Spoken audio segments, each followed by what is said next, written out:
अस्सलाम वालेकुम मेरे सादा से पाकिस्तानियों। मेरा नाम रेहान तारिक है और आप मेरा यूट्यूब चैनल और फेसबुक पेज देख रहे हैं। पाकिस्तान में कमोबेश हर इलेक्शन तमाम इंतखाबात ही मैनेज होते रहे और ये मैनेज कौन करता है, किस तरह करता है, किसके ज़रिए किए जाते हैं,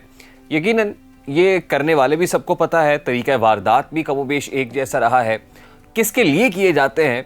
ये फ़ी ज़माना मुख्तलिफ़ शख्सियात रही हैं, फ़ी ज़माना मुख्तलिफ़ जमातें रही हैं कि किसको इलेक्शन जीत कर देने हैं और किसकी झोली में वज़ारत उज़्मा डालनी है। अब भी इंतखाबात की बाज़गश सुनाई दे रही है, लेकिन इंतखाबात ऐसे ही नहीं हो जाएंगे। सबसे पहले इंतखाबात को मैनेज करने की जो डील है वो होगी कि इंतखाबात को कौन मैनेज करेगा और किसके लिए मैनेज करेगा। अब पाकिस्तान मुस्लिम लीग नून, पाकिस्तान पीपल्स पार्टी समेत जो छोटी बड़ी जमातें हैं वो सभी एक्टिव हो गई हैं और कोशिश ये की जा रही है कि कुछ ऐसा प्लान बनाया जाए कि जिसमें अपने लोग की पोजीशंस के ऊपर लगाए जाएं ताकि वो उनको इंतखाबात मैनेज करके दें, जितवा के दें और उनकी कामयाबी की ज़मानत बने। अब इंतखाबात को मैनेज कराने में एक तो हसास इदारे का पॉलिटिकल विंग है वो बड़ा इंपॉर्टेंट होता है और हमेशा से रहा है, इसमें किसी को कोई शक व शुबा नहीं होना चाहिए। आज भी जो हुकूमत है वो माजी के जर्नैलों की बात करती है, फ़ौजियों की बात करती है कि जी उन्होंने इमरान खान को लॉन्च किया। और अभी वज़ीर आज़म शहबाज शरीफ ने इंटरव्यू में कहा कि मैंने उस वक्त के जर्नैलों को, सर्विंग जो फ़ौजी अफसरान ने उनको कहा था कि इमरान खान को ना लेकर आएँ, नवाज़ शरीफ को मत भेजें क्योंकि कल को आप पछताएंगे और नवाज़ शरीफ को याद करेंगे। तो आज भी जिस वक्त इलेक्शन होने हैं तो सबकी नज़रें उसी कंसर्न क्वार्टर्स के ऊपर हैं, उन्हीं मुख्तदिर हलकों की तरफ हैं और की पोजीशंस पर हैं कि वहाँ पर जो उनके मंजूर नज़र लोग हैं या जिनका इंक्लिनेशन उनकी तरफ है उनको एक्सटेंशन दे दी जाए, उनको तोसी दे दी जाए, ये कंपनी यूं ही चलती रहे। लेकिन कुछ लोग ऐसे हैं जो अभी रुकावट बने हुए हैं और ये चाहते हैं कि कंपनी ऐसे नहीं चलेगी बल्कि कंपनी जैसे कंपनी चलाने वाले चाहेंगे वैसे चलाई जाएगी। अब मैं इसको ज़रा सादा करके बताता हूँ। हमने बहुत सुन लिया कि इसहाक डार को केयर टेकर प्राइम मिनिस्टर लगाया जाए। ये एक मुतालबा है, यह एक ज़िद है या यूँ कहिए कि जवाबी वार है जो पाकिस्तान मुस्लिम लीग नून की तरफ से किया गया है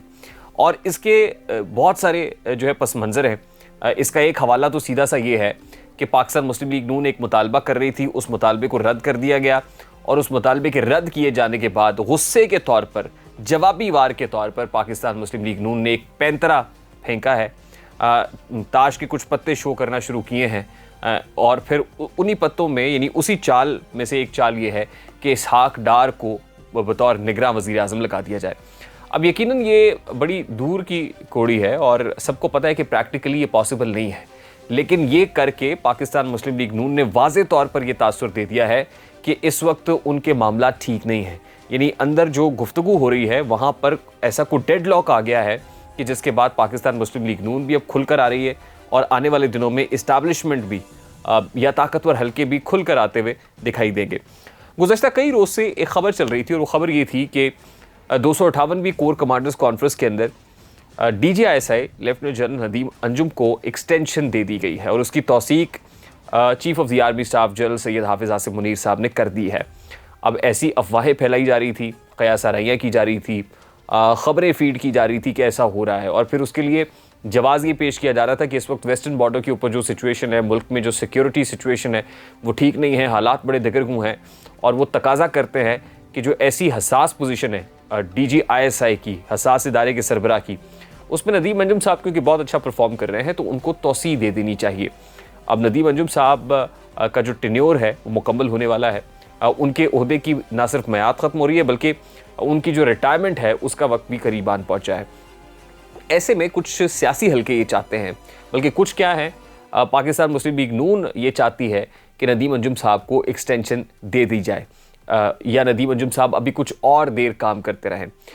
उनके यहाँ ये तासुर पाया जाता है कि अगर वो रहेंगे, ज़ाहिर है एक हसास इदारे का सरबराह रहेगा तो उसके नीचे जितने भी विंग्स हैं, वो पॉलिटिकल विंग हो, वो DGC की पोजीशन हो, वो सब कुछ वैसे ही चलेगा जैसे नदीम अंजुम साहब चाहेंगे। और फिर वो ये ख्याल करते हैं, नून लीगी हल्के ये ख्याल करते हैं कि शायद उनका रहना हमारे हक़ में बहुत बेहतर होगा और कोई हमें इलेक्शन मैनेज करके हमारी झोली में डाल देगा और अल्टीमेटली हमारी हुकूमत बन जाएगी। मियाँ नवाज शरीफ की वापसी का रास्ता भी आसान हो जाएगा, मियाँ नवाज शरीफ इलेक्शन कैंपेन भी कर लेंगे और अल्टीमेटली पाकिस्तान मुस्लिम लीग नून आसानी से हुकूमत भी बना लेगी।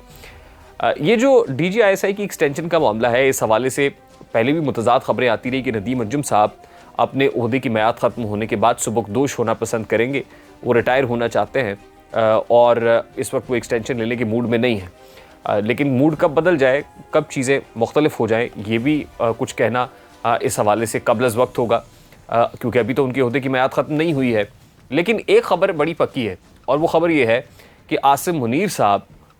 किसी को एक्सटेंशन देने के हक़ में नहीं है। या फ़ौज की जो इमेज को रीबिल्ड करना या रीगेन करने वाला मामला है, उसके अंदर ये जो तौसी देना है, किसी को एक्सटेंड कर देना है,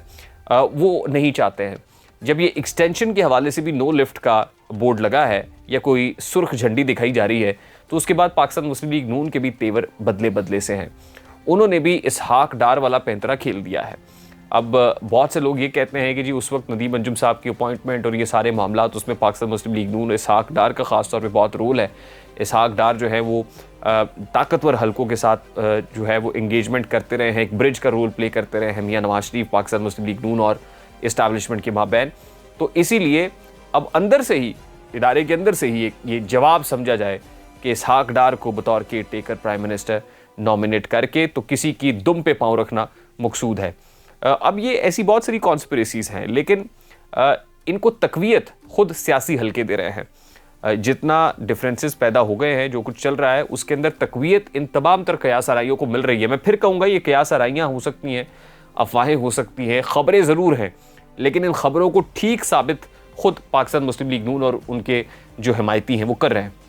और इस वक्त डिफरेंसेस तो हैं। दूसरी इंपॉर्टेंट चीज़ कि आज बड़ी इंपॉर्टेंट मुलाकात हुई है chief of the army staff की अमेरिकन सेंट्रल कमांड के कमांडर से। यानी आज से पहले जब डेविड पेट्रियस की मुलाकात हुई थी, बरतानवी चीफ़ की मुलाकात हुई थी chief of the army staff से, तो उस वक्त ये कहा जा रहा था कि जी देखिए आसिम मुनीर साहब जो है एक तरफ उधर मुलाकात कर रहे हैं, दूसरी तरफ उनका रुख चीन की तरफ, और ये सारा और पूरा उन्होंने वर्किंग की हुई है। तो उस वर्किंग के अंदर अमेरिका भी ऑन बोर्ड है, यानी सबके साथ वो मुशावरत के अंदर हैं, गुफ्तगू हो रही है, सबके साथ जो डोर्स हैं वो ओपन है, कहीं कोई दरवाज़ा बंद नहीं है, इंगेजमेंट हो रही है, जो एक अच्छी बात है, डाइवर्सिफाइड है, हमागिरियत है उनकी इस पॉलिसी के अंदर, सबको साथ लेकर चलना चाहते हैं। ज़ाहिर है अमेरिका भी ये चाहता है कि पॉलिटिकल अनसर्टेनिटी पाकिस्तान के अंदर ना हो। इमरान खान को डिस्क्वालीफाई करना या इमरान खान को बैलेट पेपर से आउट कर देना, कॉर्नर कर देना, ये कोई मसले का हल नहीं है। और इस वक्त इस्टेब्लिशमेंट भी जो अपना माइंड दे चुकी है वो यही है कि इमरान खान को अभी गिरफ्तार नहीं करना है या इमरान खान को डिस्क्वालीफाई नहीं करना है, इमरान खान को गेम का हिस्सा रखना है अभी तक एज ऑफ नाउ। और मैं बार बार आपको बता रहा हूँ कि उसकी बहुत सारी वजूहात हैं, और उसका one of the prominent reasons ये है कि मज़ीद जितनी बदनामी हो चुकी है, अब मज़ीद उस बदनामी का टोकरा वो अपने सर पर नहीं उठाना चाहते हैं। ये भी वो बात है जो पाकिस्तान मुस्लिम लीग नून को नागवार गुजर रही है, क्योंकि वो ये कह रहे हैं कि 2017 में जो हमारे साथ हुआ वो करना अब इतना मुश्किल क्यों हो रहा है। यही वजह है कि अब चेयरमैन पीटीआई आज भी इस्लामाबाद की कमोबेश 3 अदालतों के चक्कर लगा चुके। एक तो कोयटा में वकील कत्ल केस है जिस पे इमरान खान साहब को ज़मानत मिल गई है, यानी सुप्रीम कोर्ट ऑफ पाकिस्तान से रिलीफ मिला है। दूसरा जज हुमायूं दिलावर की अदालत है, तोशा खाना केस वो भी चल रहा है, वहाँ पर पाकिस्तान मुस्लिम लीग नून के अता तारड़ भी अहाता अदालत में, कमरा अदालत में मौजूद थे। उससे ये तासुर भी मिलता है कि नून लीग तो चाहती है कि बस अभी के अभी चेयरमैन पीटीआई को गिरफ्तार कर लिया जाए, लेकिन वो गिरफ्तार होते हुए नज़र नहीं आ रहे हैं, डिस्क्वालीफाई होते हुए नज़र नहीं आ रहे। और नून लीग ये बयानियाँ बनाने में मसरूफ़ है कि ये जजेस को प्रेशराइज़ करते हैं, दबाव में लाते हैं और फिर अपनी मर्ज़ी के फैसले लेकर अदालत से चले जाते हैं। और एक ऑडियो भी लीक हुई है अता तारड़ की, जिसके अंदर ये सुनने में आ रहा है कि जब पीटीआई चेयरमैन आते हैं उनके साथ बहुत बड़ी तादाद में लोग होते हैं, हमारे साथ उतनी बड़ी तादाद में लोग नहीं होते, तो जो जितना प्रेशर माउंट करेगा वो अपनी मर्ज़ी का फ़ैसला लेके अदालत से चला जाएगा। तो अल्टीमेटली जब इस हुकूमत के बहुत कम दिन रह गए हैं, तो अब लगता है कि हुकूमत इसी तरह के बयानियों में पढ़ना चाहती है और इसी तरह के बयानिए बनाकर अवाम में जाना चाहती है, जिसमें वे बताएं कि अदालतों से इंसाफ नहीं मिला या नवाज शरीफ नहीं आए, अदालतों से इंसाफ मिलता तो इमरान खान डिस्क्वालीफाई हो जाता। अगर वो हो जाएगा तो फिर तो वो बयानिया इतना मजबूत नहीं होगा तो इनके पास भी एक बयानिया एटलीस्ट होगा बनाने के लिए और पब्लिक से सिंपैथी वोट गेन करने के लिए। तो ये अब तक का सियासी मंजरनामा है। इस सियासी मंजरनामे में कहीं भी रावी चैन ही चैन नहीं लिख रहा है, किसी जगह सेम पेज नहीं है, किसी जगह हाइब्रिड रजीम नहीं है, किसी जगह मिसाली ताल्लुकात दिखाई नहीं दे रहा है। मुझे रेहान तारिक को इजाज़त दीजिए, अपना बहुत सारा ख्याल रखिएगा। अस्सलाम वालेकुम।